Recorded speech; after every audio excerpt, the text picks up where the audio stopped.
Podcast और वंदना के एक और एपिसोड में आप सभी का बहुत बहुत स्वागत। और आज हम बात करने वाले हैं एक ऐसे रिश्ते के बारे में जिसमें कहते हैं बिल्कुल भी मिलावट नहीं है, खालिस रिश्ता है। जी हाँ, हम बात कर रहे हैं आज माँ के रिश्ते के बारे में। माँ वो जो देना चाहती है और बदले में आपसे कुछ नहीं लेती। वो माँ आपको बेहद प्यार करती है और ममतामयी माँ का जो रूप है ना, उसका वर्णन करने के लिए तो देवी देवताओं के पास भी कहते हैं शब्दों की कमी हो जाती है। वही माँ जब आपको बेहद दुलार और प्यार करती है ना, तो कभी कभी आपको अनुशासन में लाने के लिए या आपके बेहतर भविष्य के लिए आपको डांट फटक भी देती है। तो आप कहते हैं कि माँ कठोर है या माँ उग्र है। इसका मतलब ये बिल्कुल नहीं कि वो आपसे प्यार नहीं करती, आपसे नाराज है या कुपित है। माँ का ये रूप इसीलिए है कि आप अनुशासन में रहें और एक बेहतर जीवन की तरफ बढ़े। एक ऐसी ही माँ जिसे हम और आप बहुत प्यार करते हैं, लेकिन बहुत से लोगों में मिथक है कि उनका ये रूप बहुत उग्र है, डरते हैं या फिर कहें थोड़ा-सा वहाँ जाने से घबराते हैं। तो चलिए आज उन माँ से आपका परिचय करवाते हैं और दिखाते हैं उनके उग्र रूप के पीछे कितना ममतामयी वात्सल्य से भरा हुआ उनका रूप है। चलिए मेरे साथ चलते हैं बंगाल की यात्रा पर और करते हैं माँ तारापीठ के दर्शन। उनके बारे में विस्तृत जानकारी दे रहे हैं उनके उपासक आचार्य अजय तापसी। तो बिना किसी देरी के हम ज़्यादा बात नहीं करते और माँ तारा के बारे में जानते हैं और उनका आशीर्वाद लेते हैं, उनकी कृपा प्राप्त करते हैं। चलिए मेरे साथ।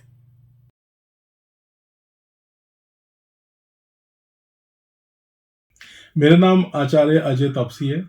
मैं ज्योतिष आचार्य हूँ और ज्योतिष के साथ में पामिस्ट्री और वास्तु की मैं रेगुलर प्रैक्टिस कर रहा हूँ और दिल्ली में मेरा ऑफिस है। पूरे भारत से लोग, बल्कि ये कहूँ तो आजकल तो टेक्नोलॉजी का ज़माना है, तो पूरी दुनिया से ही लोग अब तो जुड़ते हैं हमारे साथ। और सबसे अच्छी बात यह है कि जो विदेशों में भी लोग रहते हैं ना, वो हमारे देश के साथ, जो हमारी संस्कृति है उसके साथ बहुत उनका जुड़ाव रहता है। तारापीठ बहुत बड़ी शक्तिपीठ है। वैसे जो माता के शक्तिपीठ हैं उनसे हटके है ये। इसको शमशान वासिनी भी कहा जाता है। और अक्सर आपने ये देखा होगा कि जब लोग शमशान घाट जाते हैं तो बहुत घबरा भी जाते हैं और फिर वापस आते हैं, स्नान करते हैं,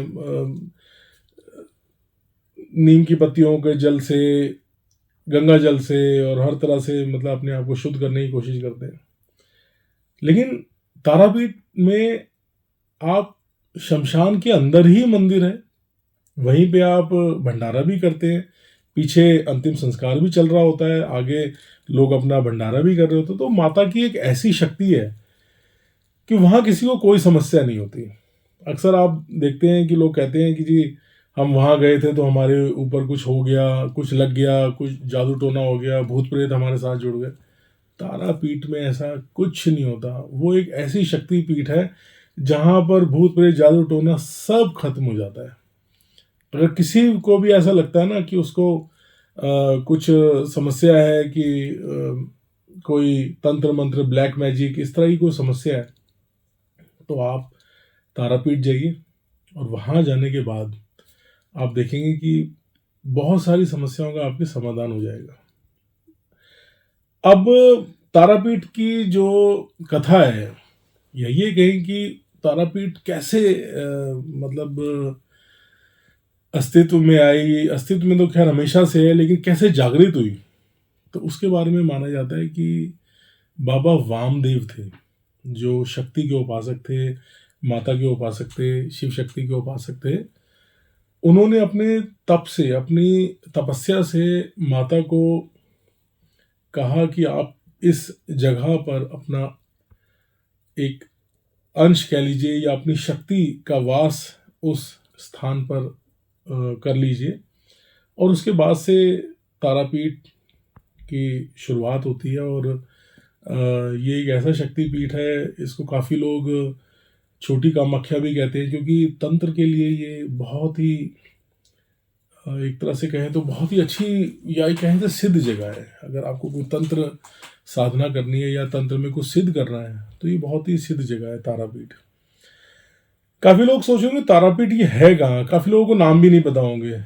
तो ये बेसिकली एक वीरभूम डिस्ट्रिक्ट है जो पश्चिम बंगाल में है, वहाँ पर ये स्थित है। और शांति निकेतन जो गुरुदेव रविंद्रनाथ टैगोर जी का यूनिवर्सिटी कह लीजिए, उनका गुरुकुल कह लीजिए, वो भी वीरभूम डिस्ट्रिक्ट में ही है, तारापीठ के पास ही है। तो बहुत आसानी से आप लोग हावड़ा से, हुगली से, सियालदह या कोलकाता की किसी भी जगह से आप तारापीठ तक के लिए बहुत अच्छी अच्छी ट्रेन्स, बहुत तेज, वेस्ट बंगाल में ट्रेन बहुत अच्छे से ऑपरेट होती है और बिना देरी के चलती है, और वहाँ पे आप जा सकते हैं।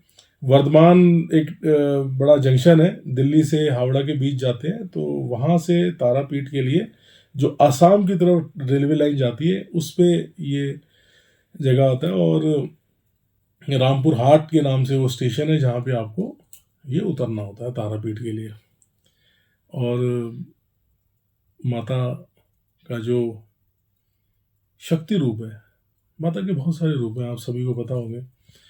तो माता काली का जो शक्ति रूप है, जहाँ पे आप देखते हैं कि वो एक ऐसे रूप में आते हैं जगत को बचाने के लिए, जगत के कल्याण के लिए, जिसमें वो असुरों का संहार करती हैं और बहुत विकराल रूप लेती है।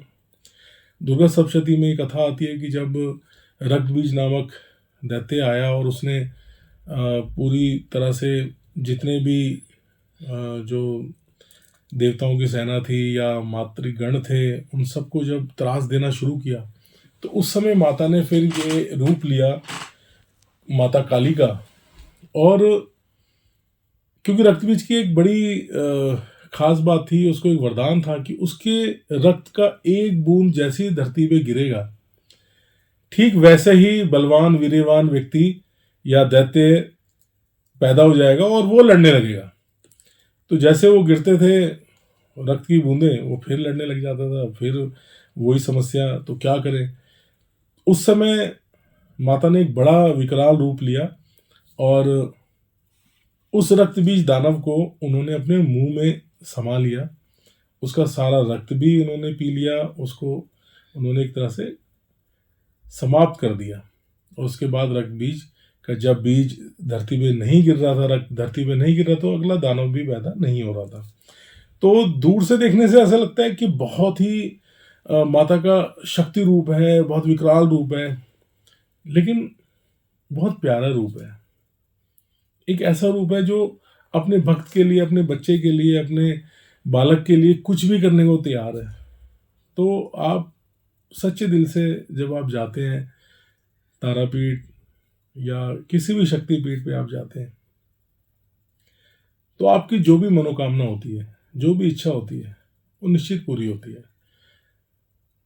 काफ़ी लोग तंत्र के लिए भी जाते हैं। कुछ लोगों को जैसे तांत्रिक क्रियाओं की वजह से परेशान है या भूत प्रेत जादू टोना, उनको ऐसा लगता है। हालांकि ज्योतिष शास्त्र में इसकी अलग व्याख्या है। वहाँ पर हमारे जब क्रूर ग्रह परेशान कर रहे होते हैं तब ये इस तरह की समस्याएं होती हैं। और तंत्र जो शक्ति है वो भगवान शिव की शक्ति है, और शिव और शक्ति जब मिलते हैं तभी सृष्टि का आगे संचार होता है, सृष्टि आगे बढ़ती है। तो मैं तो आप सभी को कहूँगा, आपके जितने भी दर्शक हैं जो भी इस प्रोग्राम को देख रहे हैं, तो मैं तो सभी को कहूँगा कि आप तारापीठ अवश्य जाइए, तारापीठ जाइए, माँ कामाख्या के दर्शन कीजिए, माँ तारा के दर्शन कीजिए। और वहाँ से रांची के पास में एक जगह है छिन्नमस्ता राजरप्पा, एक फॉरेस्ट है, वहाँ पे छिन्नमस्ता देवी है, उनके दर्शन कीजिए। तो मुझे नहीं लगता कि कोई तंत्र मंत्र जैसी कोई भी समस्या आपको कोई नुकसान पहुंचा सकती है। एक समय था, मैं अपने परिवार के साथ गया था, और वहाँ पर एक महिला साधु, वो मुझे मेरे नाम से पुकार रही थी और वो बांग्ला में मेरे से बात करने की कोशिश कर रही थी। तो क्योंकि मुझे बहुत अच्छे से बांग्ला नहीं आती, तो मैंने अपनी मिसेस को बोला कि ये क्या बता रही हैं। वो बेसिकली बांग्ला भाषी हैं, बंगाली हैं। तो उन्होंने बताया कि ये आपको आपका नाम लेके बुला रही हैं और बोल रही हैं कि मुझे जुराब दो, मुझे जुराब चाहिए, मेरे को ठंड लग रही है, मुझे जुराब दो, मैं जुराब पहनूंगी और आपके हाथ से पहनूंगी। जबकि मुझे नहीं पता कि उनको मेरा नाम कैसे पता चला। ये सबसे बड़ा एक चमत्कार मुझे लगा कि वो महिला साधु जो है वो मुझे मेरे नाम से पुकार रही है और सिर्फ मुझसे कह रही है कि मुझे जुराब दे दो। तो मैंने सोचा कि शायद ये कोई दैवीय संकेत है और मैंने तुरंत वहाँ जो आसपास की दुकानें होती हैं उनसे जुराब लेके उनको दी और वो बड़ी खुश हुई। तो मैंने उनसे बोला कि आपको कुछ और भी चाहिए? तो उन्होंने कहा नहीं, मुझे और कुछ नहीं चाहिए, जो चाहिए था मुझे मिल गया। तो इस तरह की जब घटनाएं घटती हैं तो आपको लगता है कि ये साधारण बात नहीं है, ये कोई दैवीय बात है, कोई दैवीय योजना है जो हमारे लिए शायद कुछ अच्छे के लिए है। अब इसका क्या प्रभाव हुआ वो तो मैं नहीं कह सकता, क्योंकि जीवन निरंतर चलता रहता है। हम बहुत बार अच्छी बुरी चीज़ों से बचते भी हैं, कितना हमारा बचाव होता है हमें पता भी नहीं लगता कई बार। तो मुझे लगता है कि शायद माता रानी ने मेरे ऊपर कृपा की और मेरे से उस महिला साधु के माध्यम से एक छोटी सी सेवा करवाई अपनी। तो और जहाँ तक सवाल है वहाँ की सेवा और सिद्धि का, तो तकरीबन माता का आशीर्वाद है, साल में 2 बार मुझे अवसर मिल जाता है कि मैं माता के दर्शन के लिए चला जाऊं। और पिछले तकरीबन 20-22 सालों से ये सिलसिला लगातार चल रहा है। 2 तरह की उपासना होती है। एक होती है कि आप सांसारिक जीवन को छोड़ के आप किसी स्थान पे चले जाएं और बैठ के साधना करें। एक होती है आप गृहस्थ में रह के साधना करते हैं, क्योंकि मेरा कार्य आध्यात्मिक कार्य है और एस्ट्रोलॉजी, वास्तु, पामिस्ट्री, ये सब अगर देखें तो दैवीय ज्ञान है। तो मेरे साथ ये हुआ कि मैंने जो कुछ परिवार में भी इस तरह की चीज़ें थी, उन्होंने मुझे प्रेरित किया इस और आगे बढ़ने के लिए। और लगातार तकरीबन पिछले 25 सालों से मैं देवी उपासक हूँ, शक्ति उपासक हूँ, शिव शक्ति उपासक हूँ।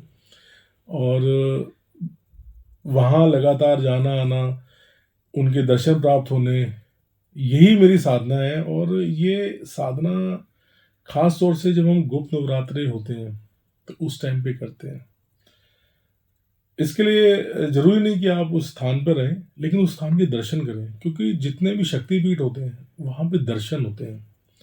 भक्ति आपकी आपके स्थान पर होती है, जिस स्थान पर आप रहते हैं, आपका ऑफिस है, आप बैठते हैं, आपकी गद्दी है, उस स्थान पे आपकी भक्ति होती है। और जब आप किसी ऐसी जगह जाते हैं जो सिद्ध शक्तिपीठ होती है, वहाँ पे आपके दर्शन होते हैं। तो ये अगर वहाँ रहने का या समय बिताने का अगर समय ना भी मिले, तब भी आप उस शक्ति की उपासना अपने घर पे कर सकते हैं। तो मेरे साथ ये हुआ कि मेरा आना जाना बहुत होता है, वहाँ गए, 4-5 दिन रहे, पूजा पाठ की, अपने जो हम रेगुलर बेसिस पे करते हैं वो सब किए, माता के दर्शन किए, जो जो चीज़ें वहाँ होती हैं सब करते हैं। और उपासना रेगुलर होती है, डेली बेसिस पे शक्ति की साधना की जाती है। थोड़े ऐसे लोगों से बचे हैं कि स्विच वर्ड, ये वर्ड वो वर्ड, ऐसा कुछ नहीं होता। ये सिर्फ टेम्परेरी लोग अपने लिए कुछ कुछ बातें बना देते हैं, इनसे कभी जीवन में बदलाव नहीं आते।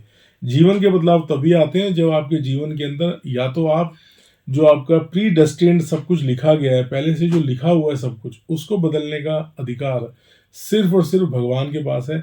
या तो आप भगवान को इतना मना लें कि वो आपकी इच्छा अनुसार जो आप चाहते हैं वो आपके जीवन में, आपके भाग्य में लिख दें। दूसरी चीज कि आप भगवान को इतना ज्यादा अपने जब तब पूजा पाठ से मजबूर कर दें कि कर्म फल के सिद्धांत के अनुसार उन्हें देना पड़े, जैसे रावण ने किया कि इतनी तपस्या की कि भगवान को देना ही पड़ा। तो बस 2 ही रास्ते हैं, और इसमें शॉर्टकट कुछ नहीं है कि कोई वर्ड आप हाथ पे लिख लो, यहाँ लिख लो, कुछ ये कर दो, कुछ वो कर दो। ये स्विच वर्ड का जाप करने से अच्छा ये है कि भगवान के नाम का जाप करें, जीवन तर जाएगा। धन्यवाद आप सभी का। और वंदना जी, आपका बहुत बहुत धन्यवाद, आपने मुझे बुलाया और मौका दिया कि मैं अपनी बात आपके माध्यम से दुनिया के सामने रख सकूं। और आपके दर्शक हो सकता है शायद मेरी बात से लाभ भी उठाएं। तो आप सभी को बहुत बहुत शुभकामनाएं, आपका आभार।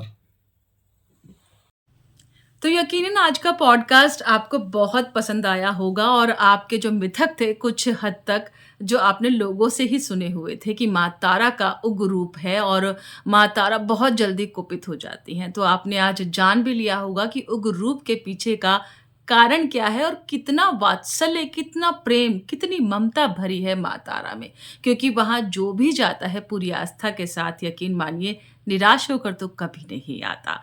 तो उम्मीद करते हैं आज के इस पॉडकास्ट में जैसे हमने माँ तारा का ये वात्सल्य भरा रूप देखा, आप सभी ने भी देखा होगा और कृपा भी प्राप्त की होगी। हाँ, कौन-कौन माँ तारा के दर्शन करने के लिए जाना चाहता है या मन बना रहा है, हमें कमेंट्स के माध्यम से ज़रूर बताइएगा। चलिए, फिर मिलते हैं एक नए पॉडकास्ट में लेकर एक नया और रोचक विषय। हाँ, अगर आपको हमारी कोशिश पसंद आ रही है तो लाइक, सब्सक्राइब और शेयर ज़रूर कीजिएगा। इससे हमारा मनोबल बढ़ता है। तो मिलते हैं अगली बार एक नए विषय के साथ। तब तक के लिए टेक केयर, बाय बाय।